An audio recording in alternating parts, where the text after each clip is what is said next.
L'industrie textile et mode est un secteur encore peu exploité, ou plutôt mal exploité en Afrique, et plus particulièrement au Cameroun. Pourtant, c'est un secteur qui regorge de nombreuses opportunités d'affaires.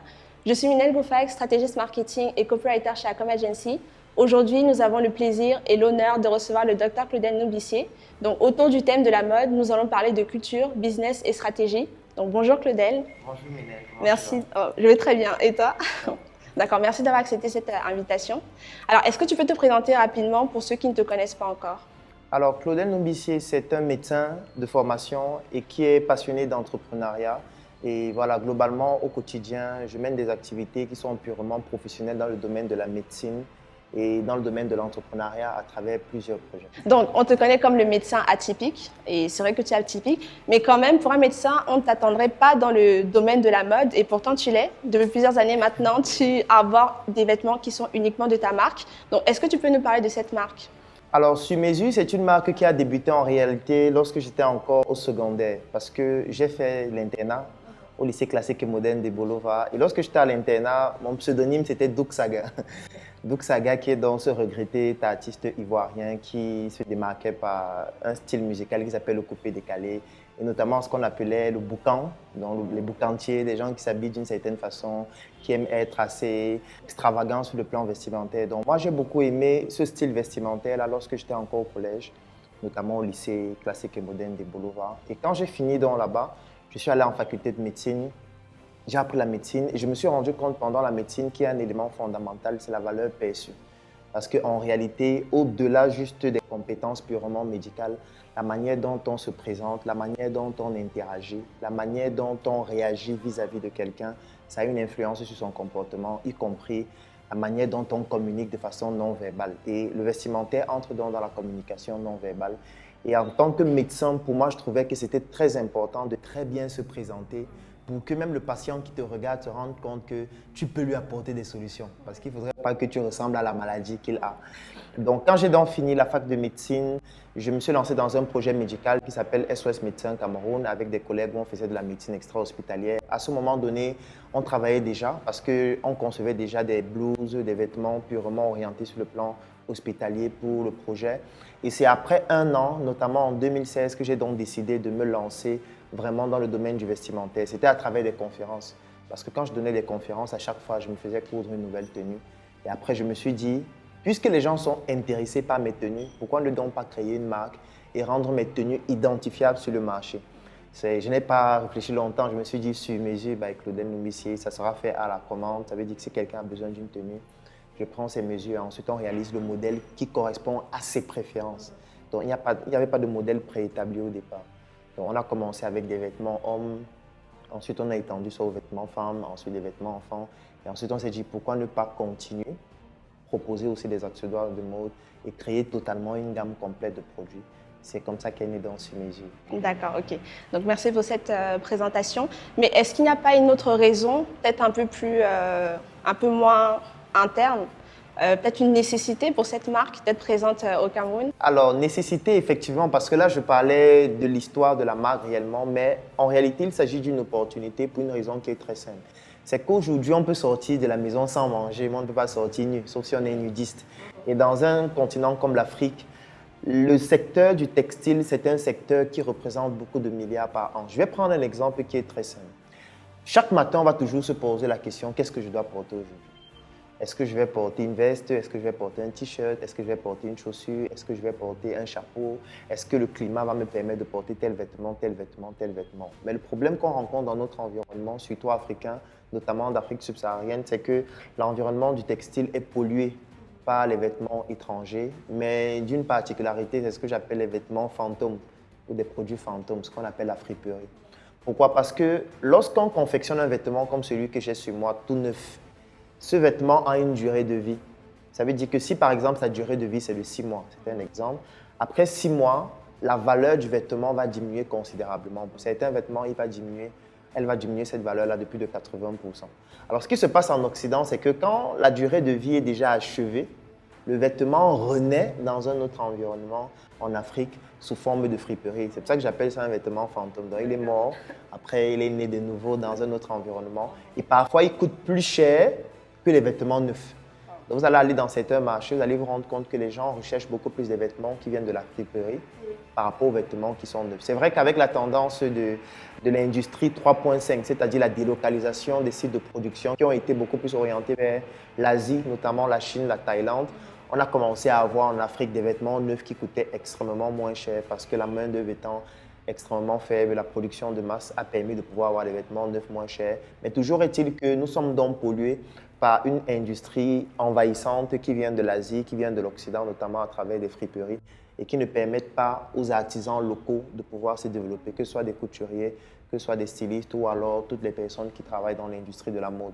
Surtout lorsqu'on sait que la principale matière première qui entre dans la fabrication des produits textiles, c'est le coton qui est fabriqué chez nous, du moins qui est cultivé chez nous, et d'autres autres matières premières comme par exemple les fibres de banane ou encore même les peaux d'ananas qu'on utilise aussi dans le domaine du textile pour fabriquer par exemple des chaussures. Donc, lorsqu'on a autant de matières premières et qu'on se retrouve déversé dans notre territoire, autant de produits qui viennent d'ailleurs, ça détruit tout un écosystème sur le plan artisanal et sur le plan industriel. Et je me suis dit qu'il était important de s'intéresser à cette thématique-là pour pouvoir montrer que les Africains, eux aussi, en se mettant ensemble, nous pouvions créer une marque qui n'a rien à envier aux autres. D'accord.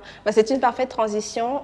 Généralement, ce que j'aime faire, c'est parler de stratégie marketing notamment. Donc, quel est le positionnement que tu as choisi pour Sur Mesure et en quoi cette marque est-elle différente des autres? Alors, elle est différente des autres parce qu'elle est associée à un personnage. Je tiens à préciser qu'il s'agit d'un personnage et non d'une personne, pour que les personnes qui écoutent comprennent bien qu'il y a la différence fondamentale entre les deux. Alors, qu'est-ce qui différencie la marque? La première chose qui différencie la marque, c'est le fait que l'élément fondamental que nous mettons en avant, c'est le patriotisme économique. Alors, patriotisme, ça signifie aimer sa patrie. Patrie, c'est notre continent, l'Afrique, et on commence donc par notre quartier, le Cameroun. Donc, il faut qu'on aime notre patrie, cette fois sur le plan économique, en utilisant les ressources de notre patrie, qu'on appelle les matières premières, ce qui représente en industrie ce qu'on appelle le secteur primaire, qu'on doit pouvoir transformer dans le secteur secondaire, qu'on appelle dans l'industrie, afin de donner la plus-value, afin de créer la richesse et permettre maintenant de pouvoir distribuer cette plus-value qui a été créée à travers des produits manufacturés comme une chemise, comme un pantalon ou alors comme une chaussure, dans un secteur tertiaire où maintenant nous avons des plateformes en ligne, nous avons la grande distribution, etc. Donc la première particularité, c'est le patriotisme économique. Ça veut dire que tous les articles sur mesure sont fabriqués entièrement au Cameroun actuellement. Alors je sais qu'il y a beaucoup de personnes qui vont me poser la question, mais les tissus viennent d'où, la matière première, les boutons viennent d'où, etc. Ce qu'il faut savoir, c'est que l'industrie, c'est étape après étape. Nous avons deux segments principalement. On a un segment de luxe où nous utilisons le coton local. Nous le transformons avec nos tisserands à la main. Nous fabriquons des tissus locaux, tissus à travers lesquels nous fabriquons des vêtements, des chaussures, des sacs, etc. Mais ça, c'est pour le segment de luxe. Oui. Parce que ça, ce sont des vêtements qui coûtent excessivement cher. Ce n'est pas accessible à tout le monde. Un prix, par exemple? Un prix, par exemple, une chemise faite de cette façon-là peut coûter 60 000 francs. D'accord. Voilà, donc vous voyez que 60 000 francs, on est à pratiquement 100 € uniquement pour une chemise. Et le segment là-bas que nous ciblons, c'est uniquement la diaspora, c'est uniquement des Caucasiens qui viennent en Afrique. Parce que ce qu'il faut savoir, c'est que lorsque les Occidentaux viennent en Afrique, parce que lorsqu'on dit qu'on fait la promotion du patriotisme, ça ne veut pas dire qu'on est contre les Occidentaux, oui. Ça ne veut pas dire qu'on est contre les Blancs, parce qu'il y a des gens qui ne comprennent pas qu'en réalité, c'est une oligarchie de personnes dont même les Occidentaux sont victimes. Donc, ce n'est pas seulement les Africains. Donc, il y a des Occidentaux qui viennent en Afrique et qui souhaitent rentrer de l'Afrique avec un souvenir, avec quelque chose qu'on ne retrouve pas chez eux. Et vous voyez que chez nous, donc, on a la particularité d'avoir encore des tisserands qui sont capables de prendre le coton, de le tisser à la main, d'obtenir un fil, d'obtenir un tissu, de confectionner ce tissu pour avoir une chaussure qui est unique, qui est très belle, etc. Donc ça, c'est la première particularité et c'est le premier segment que nous sommes en train de toucher. Ça permet de créer toute une chaîne de valeur où nous développons déjà l'agriculteur qui fait le coton, nous développons les tisserands qui sont en train de confectionner ces tissus, nous développons toutes les personnes qui travaillent dans l'industrie de la transformation, notamment dans le secteur secondaire, comme les couturiers, comme les stylistes, comme les maîtres boutiers, etc., qui vont donc faire des produits manufacturés. Nous développons toutes les personnes qui font dans la logistique du secteur tertiaire, la distribution, les grandes enseignes et surtout les plateformes en ligne dont nous faisons aussi la promotion et surtout, nous développons un autre segment de marché qui est dans la valorisation des produits. Parce que lorsqu'on fait un très beau vêtement, ce serait dommage de communiquer dessus de manière dégradée. Donc, on travaille avec des artistes photographes professionnels, on travaille avec des vidéastes professionnels pour pouvoir donner une touche de qualité par rapport au travail que nous faisons dans nos ateliers. Donc ça, c'est la première stratégie sur le plan marketing. Alors, la deuxième stratégie, c'est le mass market. Alors, le mass market, c'est quoi? C'est que nous sommes dans un environnement où les autres nous disent qu'on vit avec moins d'1 $ par jour. On n'est pas en train de vouloir débattre avec eux. On leur dit, OK, ça veut donc dire que chez nous, le pouvoir d'achat, il est très faible. Donc, si on souhaite confectionner des vêtements qui seront vendus ici, il faut que le coût de production, lui aussi, soit faible. Donc, c'est la raison pour laquelle, pour ce segment, nous utilisons des tissus qui viennent d'ailleurs, nous utilisons des produits qui viennent d'ailleurs. Pourquoi? Parce que ces produits sont faits à l'échelle. Donc, un tissu qui est fait à l'échelle en Chine et qui arrive au Cameroun, parfois, il est même subventionné. Donc, le coût est tellement faible que s'il faut comparer ça avec le tissu que nous faisons avec nos tisserands, ce n'est pas comparable en fait. Donc, si on veut faire une chemise qui est accessible et qu'un individu lambda pourrait l'acheter à 5 000 francs ou même pourquoi pas moins, nous devons obligatoirement utiliser pour le moment ces tissus-là qui viennent d'ailleurs ou ces matières premières-là. Donc, pour ce segment du mass market-là, nous utilisons la matière première qui vient de l'Occident, mais qui est toujours transformée dans nos ateliers à travers nos ressources. D'accord. Mais ça n'empêche en rien que la qualité entre les deux cibles soit la même. La finesse du vêtement est la même. La qualité du vêtement est optimale à chaque fois, mais le coût du vêtement n'est pas le même parce que le degré de précision aussi n'est pas le même. Donc, un vêtement qui est fait entièrement à la main, qui parfois peut prendre 40 heures, 50 heures, plus de 60 heures, parfois même pour juste une seule chemise, parfois juste pour une seule cravate, forcément, le degré de précision ne sera pas le même, la qualité du tissu ne sera pas forcément la même. Mais en fonction du segment, la personne qui a ces moyens-là va, en fonction de ses moyens, se rendre compte que le vêtement est suffisamment à la hauteur par rapport à son besoin. D'accord, ok, merci beaucoup. Alors, tu as récemment lancé un appel d'investissement pour investir dans la marque sur mesure. Est-ce que tu peux nous en dire plus? Alors, l'investissement dans la marque sur mesure a deux objectifs principalement. Le premier objectif, c'est d'industrialiser le processus de production. Parce que comme je l'ai expliqué, que ce soit pour le segment du mass market ou alors pour le segment du luxe, beaucoup plus pour le segment du luxe, c'est fait encore de manière artisanale et c'est aussi l'une des définitions du luxe parce que quelqu'un achète un produit cher parce que ce produit a une histoire et surtout parce que ce produit est fait de manière unique. Ce n'est pas un produit que tout le monde peut se procurer n'importe où. Donc il y a ce segment-là, mais on souhaite l'industrialiser et permettre à ce que les quantités de production soient beaucoup plus importantes. Donc il faut avoir des outils de production beaucoup plus performants. On souhaite automatiser même certaines étapes. Donc ça, c'est le premier objectif. Le deuxième objectif, c'est pour le mass market. Nous souhaitons industrialiser la production des tissus pour ne plus avoir besoin de forcément utiliser des tissus qui viennent d'ailleurs. Parce que lorsque c'est fait de manière artisanale, le coût est élevé, le temps de production est aussi élevé. Donc pour cela, on a besoin d'un outil de production approprié qui nous permet de pouvoir produire de manière artisanale, transformer la matière première locale qui nous permet de pouvoir obtenir la matière première transformée qu'on va utiliser pour faire les vêtements. Donc voilà les deux principaux objectifs. Et maintenant, tout cela sera fait dans une usine que nous allons construire dans un espace que nous avons déjà pu acquérir qui est à Akak, c'est à Yaoundé dans la sortie ouest, qui est un espace de 850 mètres carrés. C'est un espace dans lequel nous allons donc construire cette usine-là. Et dans cette usine, nous allons mettre bien évidemment tout ce qui est nécessaire en termes d'outils de production, en termes même de bâtiments pour loger directement les personnes qui vont y travailler, pour qu'on ait un écosystème qui nous permette de pouvoir travailler de manière optimale et produire toujours des articles de qualité. D'accord. Alors, je pense que bon nombre d'entre vous sont à la recherche d'opportunités d'affaires et de possibilités de soutenir des marques africaines, des initiatives comme ça. Donc, qu'est-ce que quelqu'un qui veut investir dans sur-mesure peut faire aujourd'hui? Alors, quelqu'un qui veut investir dans sur-mesure doit d'abord comprendre notre idéologie parce que pour nous, ce n'est pas l'argent qui est important seulement. C'est-à-dire qu'on a besoin des personnes qui vont apporter au-delà de l'argent leurs compétences, vont apporter leur réseau relationnel, vont apporter une autre finesse pour nous permettre de faire davantage, vont apporter leur lobbying pour qu'on puisse distribuer nos produits à travers l'Afrique et à travers le monde. Donc ça, c'est la première chose dont nous avons besoin.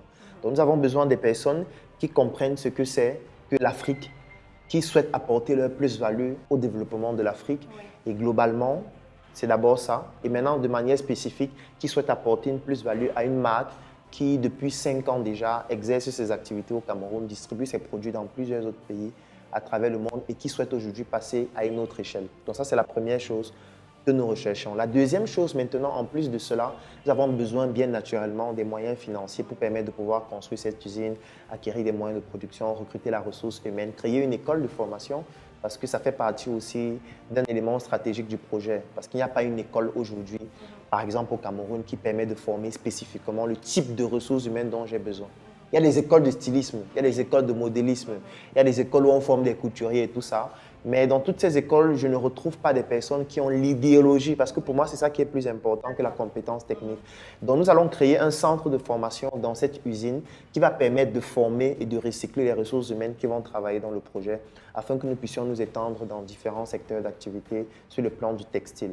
Donc ça, c'est le premier aspect stratégique. Et ensuite, on aura des représentations déjà au Cameroun, en Afrique et dans la diaspora pour pouvoir distribuer le produit et surtout pour pouvoir agir sur le plan du lobbying afin de pouvoir réduire considérablement l'importation notamment de la friperie et pourquoi pas l'interdire même lorsqu'on aura atteint un seuil de production suffisamment important. Parce que ça ne suffit pas de faire un discours de propagande en disant il faut qu'on interdise alors qu'on n'a pas la capacité de produire de manière compétitive, avec des coûts accessibles pour que le peuple puisse être, je veux dire, desservi de manière optimale. Donc voilà globalement ce que nous sommes en train de vouloir faire. Et c'est à ce niveau que nous avons besoin des personnes qui souhaitent investir, qui souhaitent gagner de l'argent, mais pas seulement en disant je vais mettre mon argent, je vais attendre et puis non. Si c'est ça, il y a beaucoup d'autres projets. Il y a des projets vraiment pertinents, je leur recommande d'aller vers ces projets-là. Mais si quelqu'un veut rejoindre sur mesure, la première chose c'est l'idéologie, la deuxième chose c'est d'apporter sa plus-value intellectuelle, relationnelle et surtout sur le plan du lobbying. Et la troisième chose, c'est l'investissement. Et là, nous avons prévu deux modalités d'investissement principalement. La première modalité, c'est un equity crowdfunding, ça veut dire la prise de participation dans le capital de l'entreprise. Et la deuxième modalité, c'est de pouvoir investir sur du court terme. Et notre court terme, c'est 12 mois minimum.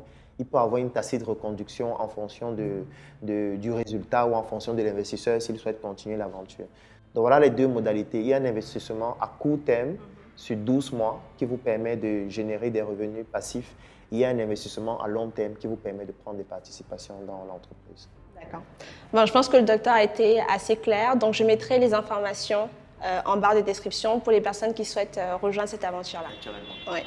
Alors, il y a une question que j'aime toujours poser en fin d'interview, c'est comment est-ce que tu vois Sur Mesure dans 10 ans? Alors, dans 10 ans, je vois Sur Mesure comme étant la marque la plus influente que l'Afrique impose au monde. Je vois Sur Mesure comme une marque qui a des showrooms extrêmement luxueux à travers le monde parce que nous, on n'est pas en train de faire Sur Mesure pour les Camerounais ou pour les Tchadiens ou pour les Guinéens, non.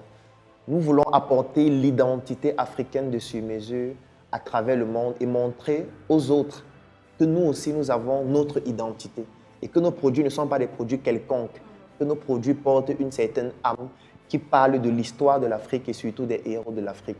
Donc, Sur Mesure va être dans ce segment-là. Sur Mesure aussi, ce sera une marque qui va vous permettre de pouvoir, en fonction de votre sensibilité, à travers une application, choisir votre vêtement, choisir le tissu que vous voulez, pouvoir prendre vos mesures à distance avec un algorithme d'intelligence artificielle que nous allons mettre dans le site internet qui, à travers juste votre photo, pourra nous permettre d'avoir vos mesures et de pouvoir donc vous proposer un vêtement qui correspond à vous, qui correspond à votre activité. Parce qu'un médecin n'aura pas le même style de vêtements qu'un chirurgien, n'aura pas le même style de vêtements qu'un architecte, n'aura pas le même type de vêtements, par exemple, qu'un plombier.